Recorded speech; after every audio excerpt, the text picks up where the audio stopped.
Smart city, green city અને clean city તરીકે ઓળખાતા સુરત શહેરમાં એક ચોંકાવનારી સ્થિતિ સામે આવી છે. રાંદેર વિસ્તારમાં છેલ્લા 3 મહિનાથી લગભગ 20 મહોલ્લાના 15,000 જેટલા લોકો પીવાના પાણી માટે તરસી રહ્યા છે. લોકો પૈસા ખર્ચીને પાણી ખરીદવા મજબૂર બન્યા છે. આ મુદ્દે સ્થાનિક લોકોએ મ્યુનિસિપલ કમિશનરને પોતાના ઘરે આવવા આમંત્રણ આપ્યું છે. રાંદેર વિસ્તારમાં પીવાના પાણીમાં ડ્રેનેજનું મિશ્રણ થતું હોવાનો ગંભીર આક્ષેપ ઉઠ્યો છે.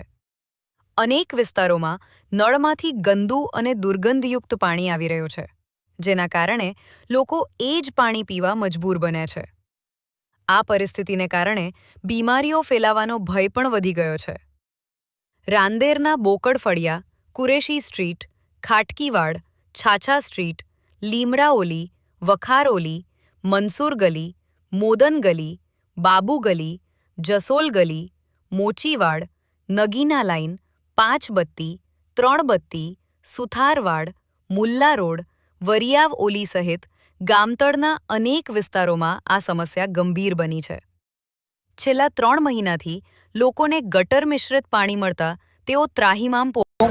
હાલમાં આપણે એક ખાટકીવાડ વિસ્તારમાં ઊભા છીએ અને છેલ્લા 3 મહિનાથી ખાટકીવાડ છે, બોકડ સ્ટ્રીટ છે, છાછા મોલ્લા છે, તાયવાડા છે, 5 બત્તી છે, 3 બત્તી છે, આવા બાબુ ગલી છે, આવા તમામ વિસ્તારોની અંદર પાણીની સમસ્યાથી લોકો ત્રાહિમામ થયા છે.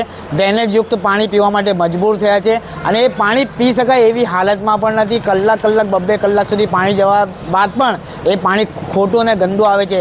ઓનલાઈન તમામ ફરિયાદો, લગભગ આજ સુધી 201 ફરિયાદો કરી હશે, છતાંય સુરત મહાનગરપાલિકાના તંત્રના અધિકારીઓને કોઈ ધૂળ ઝટકાતી નથી. એ લોકો કામ કરતા નથી. સુરત મહાનગરપાલિકાના કમિશનર શ્રી નાગરાજનભાઈને હું વિનંતી કરીશ કે તમે એકવાર રાંદેરમાં આવો, રાંદેરમાં તમે પધારો. તમને આ પાણી, આ ડ્રેનેજયુક્ત પાણી છે, તમે પી શકતા હો તો તમે પીને બતાવો, કારણ કે તમને પણ ખબર છે કે અહીંના લોકો કેવી રીતે ત્રાહિમામ થયા છે અને પાણી પીવા માટે મજબૂર થયા છે. નાના મોટા બુઢા તમામ લોકો આ પાણીથી ત્રાહિમામ થઈ ગયા છે. લોકોને બીમારી થઈ છે. એના માટે જવાબદાર કોણ?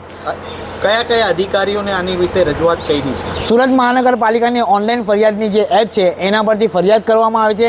જે તે અધિકારીને તે એપ્લિકેશન પરથી ફરિયાદ ટ્રાન્સફર થાય છે. એની અંદર NM મિસ્ત્રી કરીને છે, એમને પણ ફરિયાદ જાય છે. જે પાણી અધિકારીના છે કે આપણે શહેરી વિકાસના અધિકારી છે, તમામને આ ફરિયાદ ટ્રાન્સફર થઈને તમામની સાથે વાત થઈ છે.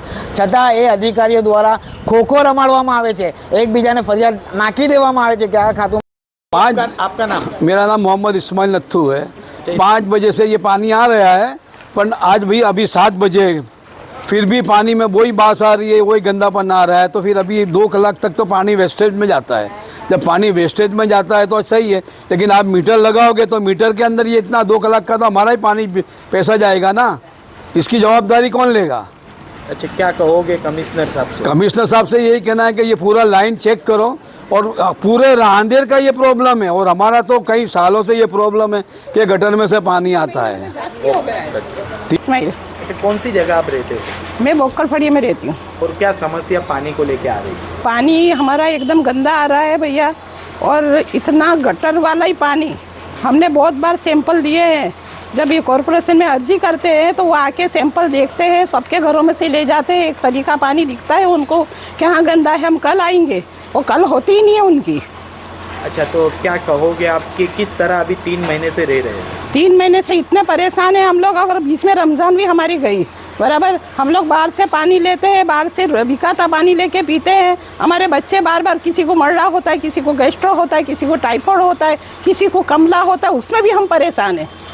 कितने का पानी बाहर से आता है? हमारा रोज 200 रुपये का पानी बाहर से आता है. और अभी हाल तो पानी महंगा हो गया, 130 रुपये के 12 हो गई है. पहले 100 रुपये की आती थी, अब 130 रुपये की 12 होता है. 260 का पानी आता है. और क्या कहोगे कमिश्नर से? कमिश्नर से हम एक ही बात करेंगे कि हमको ये पाइपलाइन बदल दो.